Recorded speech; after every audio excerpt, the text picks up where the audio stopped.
All right. Well, welcome back to another episode of Maximum Octane from Waikoloa Oh, you got it. Village, Hilton, right? Yeah. Well, I think we've got it at this point. I think we've got it. So, anyway, we are here. We are broadcasting live. I'm going to point out our wonderful background again. And today you're in for a special treat because this is ATI's version of the Joe Rogan experience. So I was only kidding about that, but I guess we did go. Okay, there we go. There is no kidding about that. Oh, so man. we have Reiny Salmen with us from Loyola in Illinois, his shop, Loyola Service Center. Yes. Loyola Service Center. He'd been a longtime member, left us for a while, lost his mind, and then came back. And there's all that. And he has a lot of wonderful things going on. And of course, Jason is with me as well. And I don't know how many we'll get to talk about, but we'll have him on some more because he's got some fabulous things happening. He's been reorganizing his shop. He has towing. He's got succession going. He's turning over the business to his son. So we have a lot of it. One of the things that's so overlooked in businesses, all businesses, but especially in our industry, is organization of the shop and the long reaching effects of that. So I want to talk to you about that a little bit because your shop was kind of, you say, a hot mess. It was a hot mess. There was no organization with anything as far as, the inventory, the specialty tools, and you don't understand and realize how much it affects productivity. Once you get all that organized, it also makes the guys happier, and they can find everything very easily. They don't even have to think about it. They know where it's at. So that is a huge thing. Let's start with making the guys happier. Yeah. I think that people don't realize the appearance of your shop, the organization of it affects culture. Like probably there's only one or two things I think that affect culture more, and that's tolerating behavior that's not proper and not holding people accountable. But you want people to take pride in where they work. You want them to be proud of it, your internal customers. And how can they have a sense of pride and be at a party or be anywhere else and say, here's where I work, when it's a mess? It drains on you. I think everybody knows at home, like, you got a suitcase that got to get put away or laundry, or you have things on your desk. It clutters your mind. Oh, you don't just keep your laundry in the dryer? No, I know. Oh, I just take my clothes out of the dryer. Just take it out of the dryer. I thought Dresser, what's the Well, at least if it's in the dryer, it's out of sight. But you all know when you have stuff hanging and when you don't have a clean shop and you don't have things organized, it's that same feeling of just stuff hanging, hanging all day. And it's not good for anybody. No. And when you think about the culture, people spend more time with us and at our shops than they do in their own home and with their families. So we have to provide an environment for them, right, that they can thrive and grow and be productive and all of those things. And just think about when you're, somebody's applying, the market's pretty tight out there for finding quality people.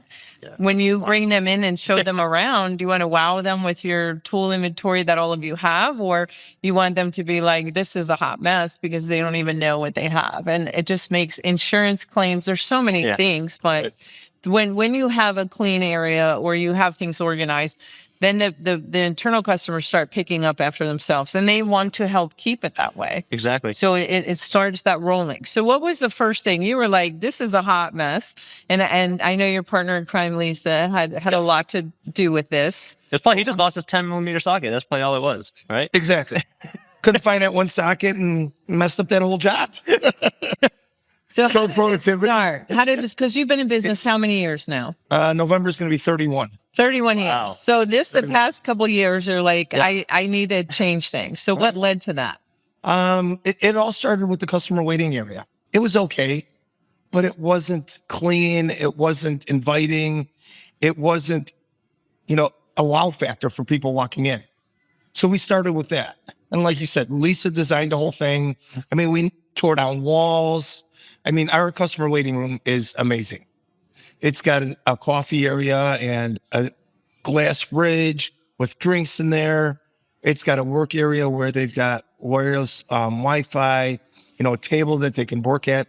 And we have, quite a few people that have realized that.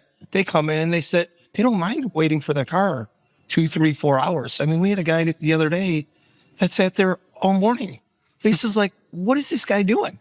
He's been here all day. But, you know, he was comfortable. He had everything he needed. He didn't care that he was waiting. And it's a nice, really clean area. So that was where it started. And then I guess Driven came about. And then we did the changeover with Imperial.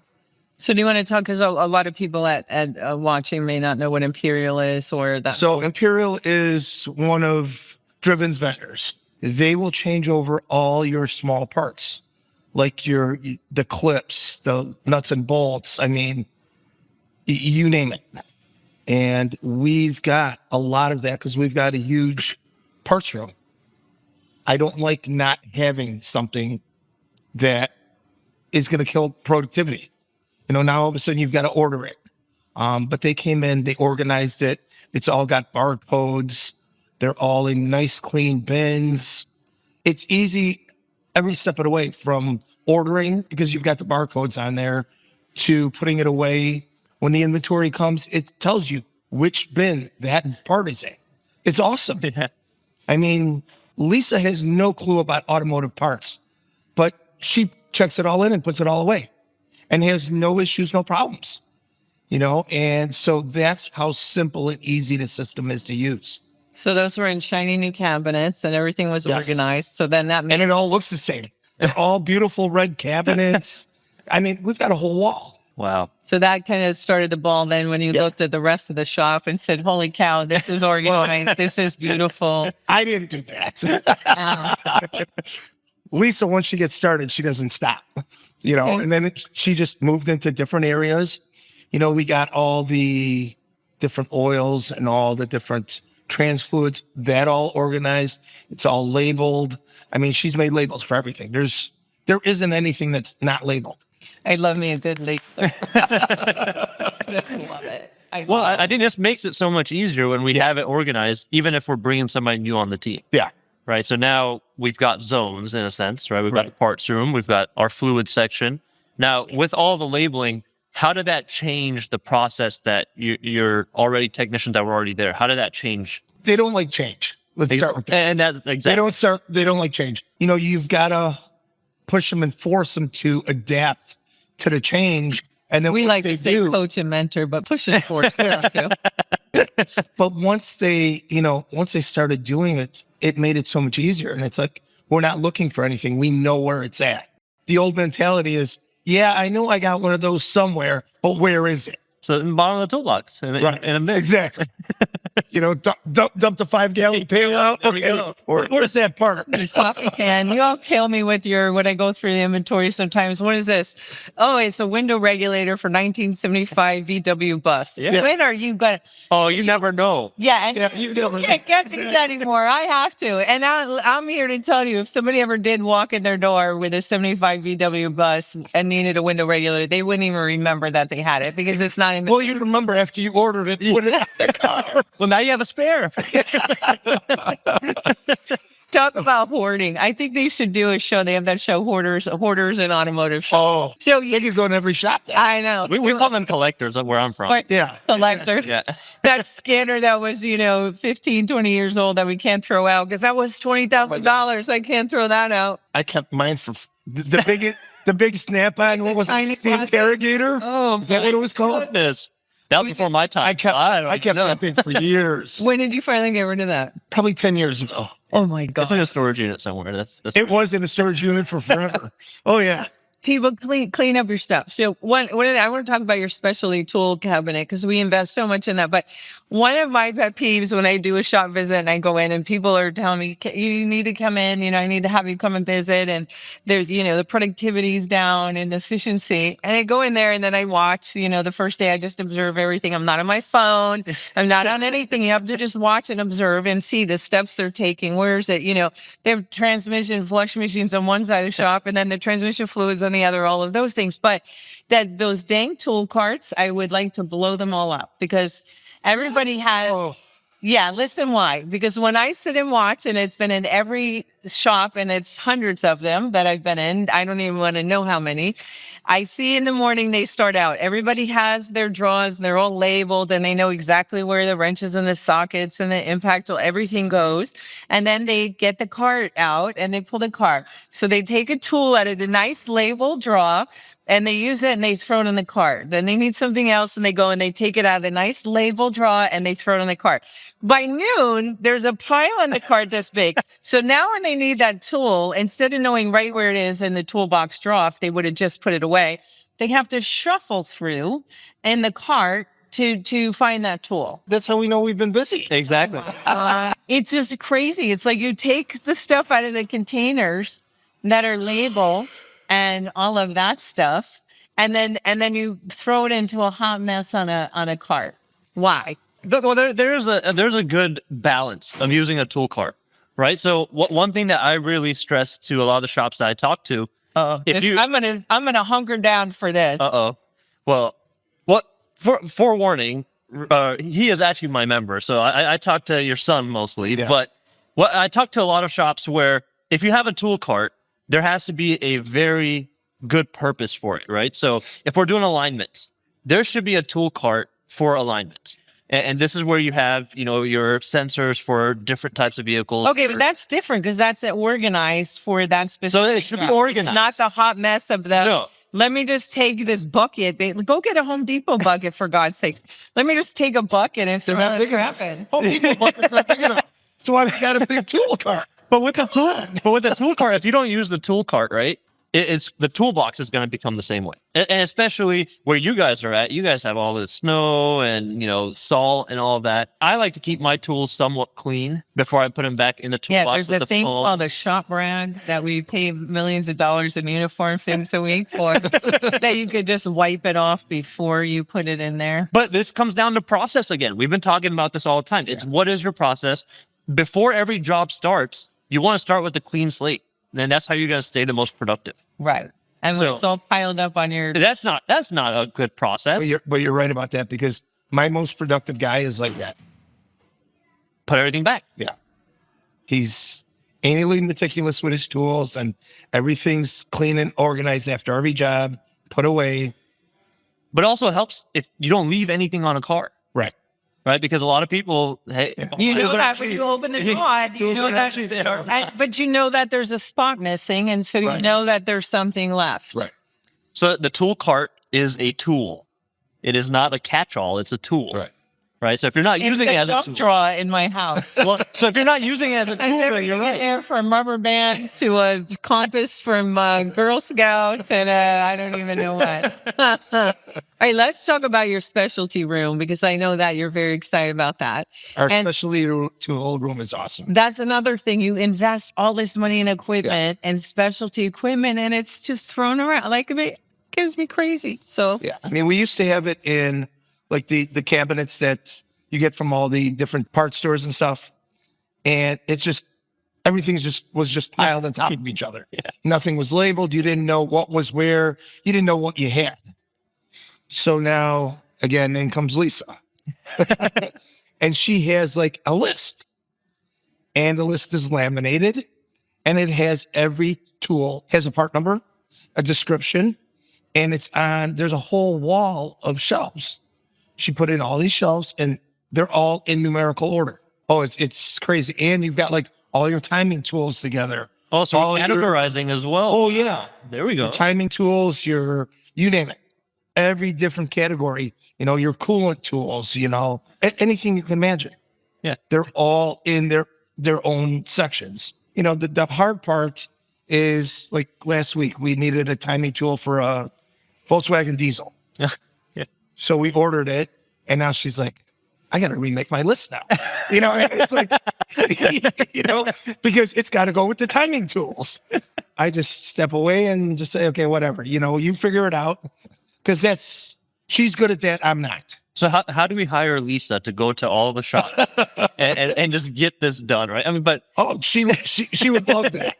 No, but I think this brings up a good point also with the organization with the specialty tools. Yeah. One thing that attracts technicians to dealerships is because they are for the most part, they're pretty organized, right? They have the built-in cabinets and all this stuff. It's very organized. When they need a specialty tool, they go to the parts counter or their internal area, and somebody goes and grabs it for them because it's all organized, it's categorized, binned, and whatnot. So when we're applying that same kind of setup to an independent shop, we're bringing that level of service not only to our external customers, but to our internal customers. Right. So now when the technicians see this, because let's face it, a lot of techs start out at the dealership, and there's usually a pretty big learning curve when they go from the dealership world to the independent world. And this is just bridging that gap. So now they're already used to a sense of organization. When we're bringing them into our independent shop, they just have to relearn how it's organized. So it's a very good tool to attract new technicians. It absolutely is. And you brought up a really good point and said it's not your strong point, it's Lisa's.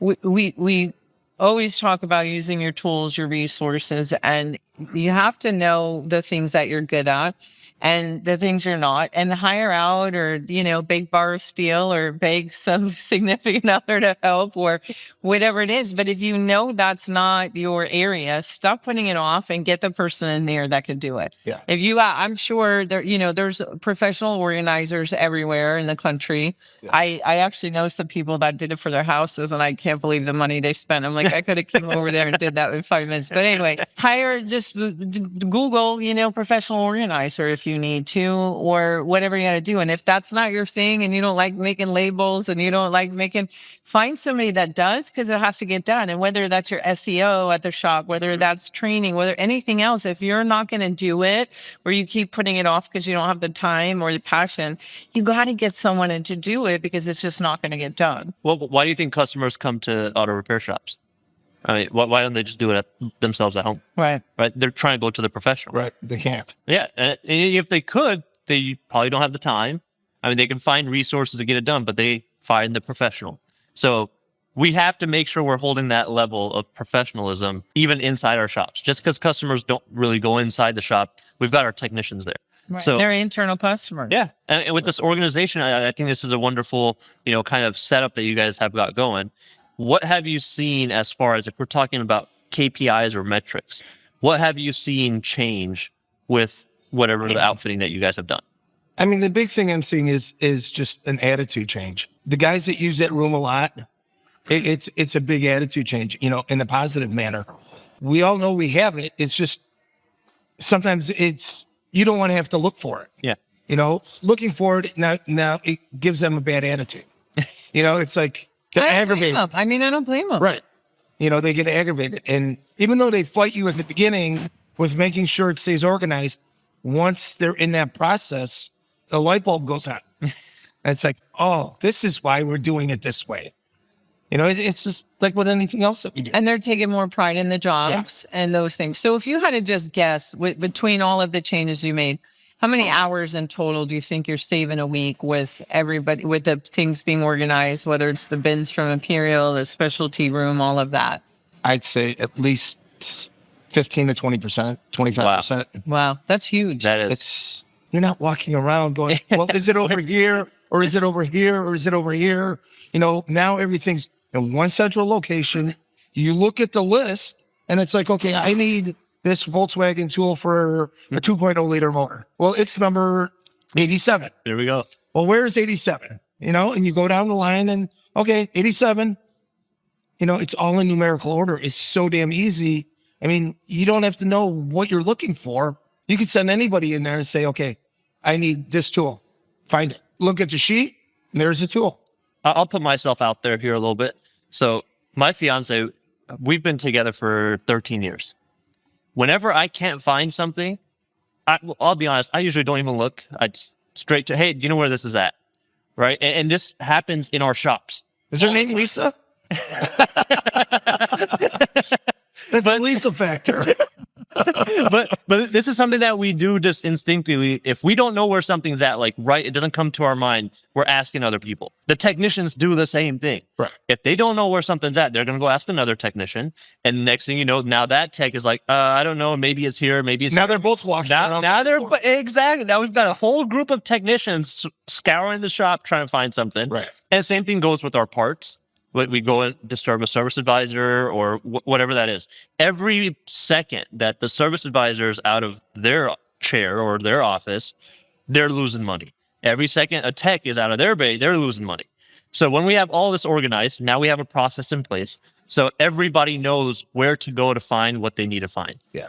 And it just reduces all that. So that 15 to 20%, I know a lot of viewers are probably thinking, yeah, that's kind of probably exaggerated. It's really not. It's not. No. It's not. And the other thing that you have to think about, when we don't pay attention, that's when mistakes happen. When we get interrupted, that's when mistakes happen. And all of the scientific studies show that anytime, if you're in the middle of something and you get interrupted, it takes you 15 minutes to get back in the zone of where you were at before you got interrupted. Right. You might still be working and still doing whatever, but to get back into that mental space you were in is 15 minutes. So imagine every time somebody asks somebody, where is this?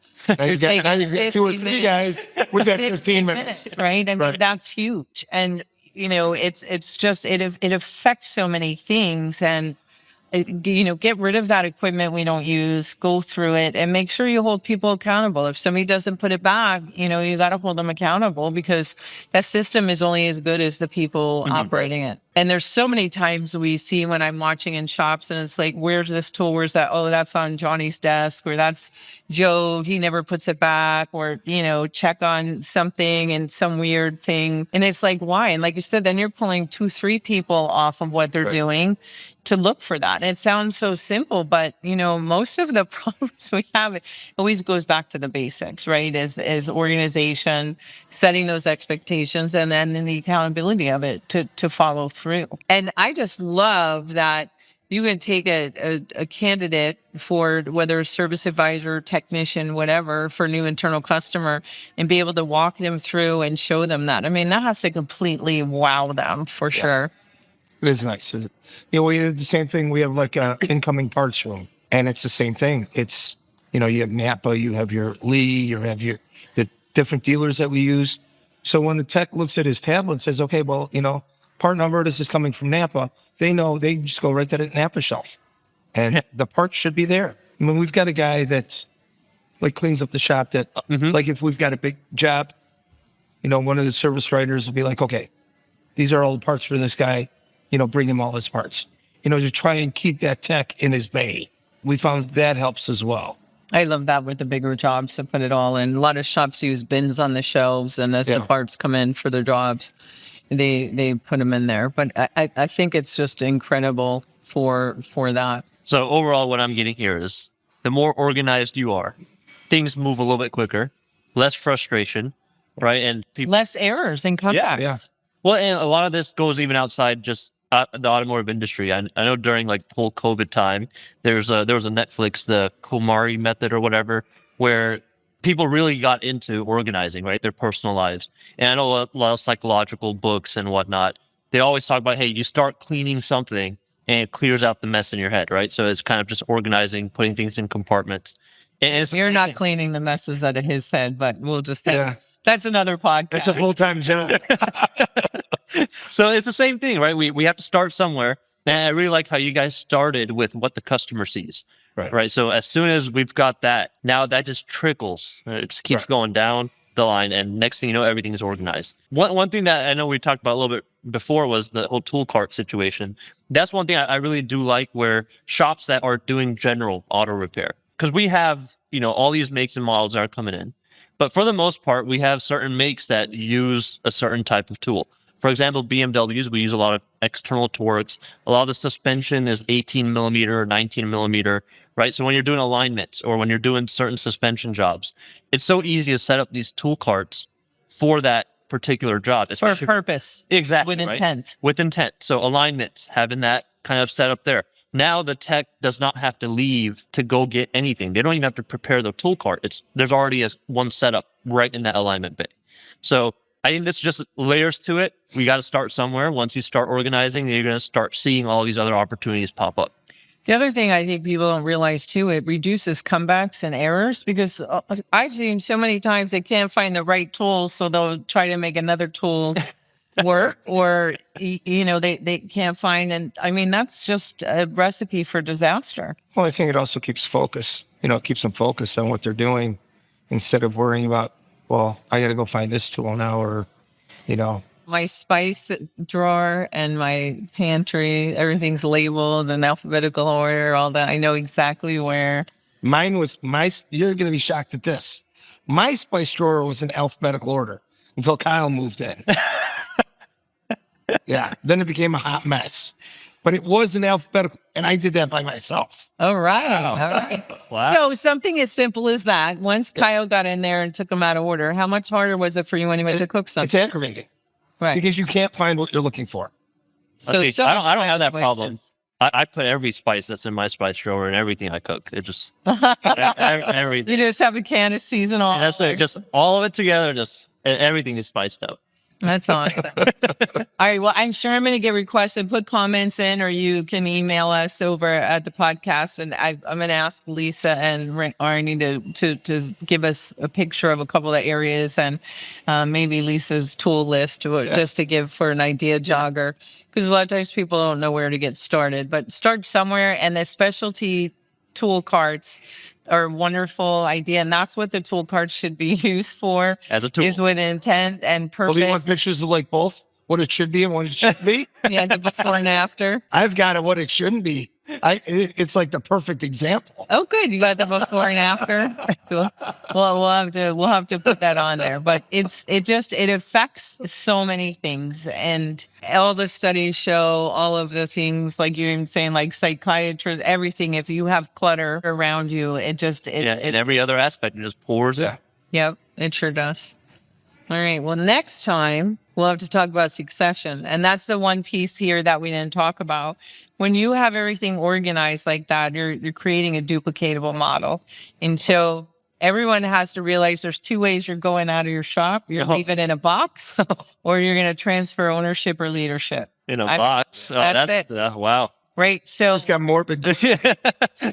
So I mean, seriously, like there's one day you're going to leave there. It doesn't matter how much you love it or how many years you plan on. So we have to create duplicatable models for someone to fill in, or if you ever want to sell it, you ever want to put somebody in charge, it's a lot easier to get somebody to take the leadership, ownership of the leadership when things are organized and you have a duplicatable model and people can follow it versus I don't know how people find the tools here. I don't know where we put them. I don't know where that 1975 window regulator for VW bus is. But you ask them, we'll tell you, we know exactly where it's at. Exactly. Yeah. Until we need it. Yeah, that's exactly what happened. And that's so crazy. I know I have stupid things at my house too that I'm like, I might need this. And I swear to you, I see it every day. But when it comes up and I'm like, oh, I can finally use that. And I go look and I'm like, wait, where did I see that? Where did I put it? There's all kinds of videos now on TikTok and others about like somebody will be like, Oh, the 2x4? Yeah, 2x4. I my need a goodness. 3/4 inch shim with a hook on the end that's purple. And the dad's like, I have one of those. And he like runs up the stairs and then runs in the backyard and runs down the basement. And he comes out and he's like, I have it. And the family's cheering. That's how it works, though. I mean, it's not how it should work. And oftentimes it doesn't work. But when it does feel pretty good. I'll be honest here. And how often? Let me ask you, in how many years of your career, 31 at the shop, and before then, you've been in the industry, what, 40 some odd years? I'm only 46 years old. Okay. 40 some odd years. 40 some odd years. Since birth. You're right. Since birth. So since your past life, we're adding your past life in here. So how many times in those 40 some odd years did you really have that obscure vehicle came in and you knew right where that part that you're holding on for 20 years was? I'm going to go with twice. And it might be a stretch. Twice. And it probably ended up being broken. Yeah, exactly. And how about It wasn't quite right. you earned it a lot less, but still. But yes. Well, for me, it's different, right? Because I'm specialty, so it's all BMW stuff. It's always young. It's always different for the younger people. Yeah. Right? It's always The different. memory is Well, I don't have it. I haven't accumulated as much stuff. But I used to own a salvage yard, right? So a lot of the stuff is just hard for me to let go.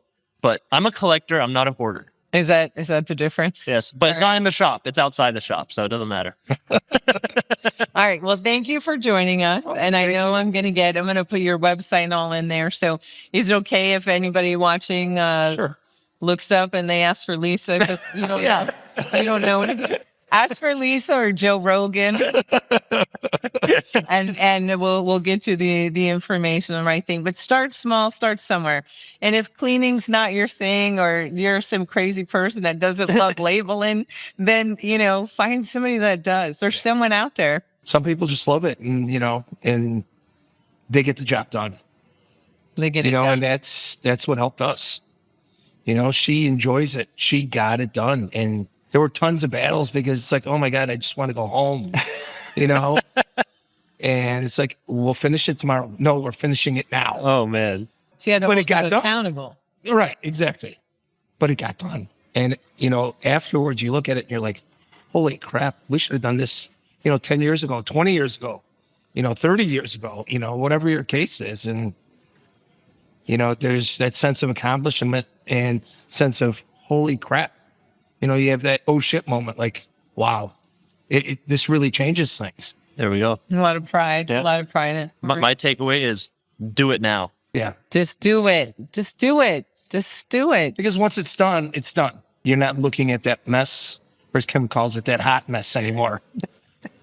Everybody, I hope you're inspired to do something. Get organized and go through your inventory and get rid of the stuff that you're not going to use, and get rid of the equipment and all of it. Go donate it somewhere to a school or museum or something. Museum. A museum, yeah. Museum doesn't even want it. I know. I know some of the stuff we took from the shop when I had done my last purge, and I thought I'll take it over to the tech training school, and they laughed. They're like, Yeah. we don't want your crap, lady. We don't use this. We don't. So anybody. All right. Well, stay safe and make good choices. And we will be back again from this wonderful location. We sure I will. just want to move this to our home office so that Wouldn't that be nice? Yeah. We would never get any work done, that's for sure. I know we could just stand here and do it. So, thank you for joining us. Well, Thank you so much.